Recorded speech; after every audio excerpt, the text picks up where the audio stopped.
আসসালামাইকুম বন্ধুরা, আজকে আইলাম বউলা নানা বাড়ির দেশ। দেখেন কত সুন্দর সবজি লাগাইছে, কত সুন্দর সবজি, মরিচ, লাল শাক। এই যে সবজি, খালি সারা সবজি। এই কৃষকরা কষ্ট করে ফলাই দিক কই, টাউনের যে দাদা বাবুরা আছে, ডাক্তার বাবুরা আছে, উকিল সাহেবরা আছে, জজ সাহেবরা আছে, এরা শাক সবজি খায়।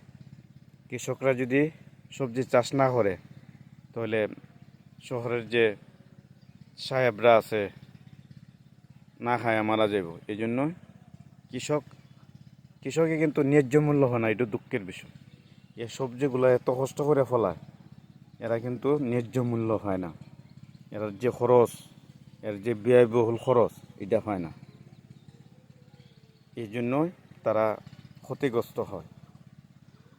আমার আবেদন থাকবো, নিবেদন থাকবো, যাতে কৃষকরা ন্যায্য মূল্য পায়। এই জন্য আমরা ইসলামিক সরকার চাই, কোরআনের সরকার। কারণ নাহলে কৃষকরা মারা যাবে, কৃষকরা মারা গেলে আমরা মারা যাবো।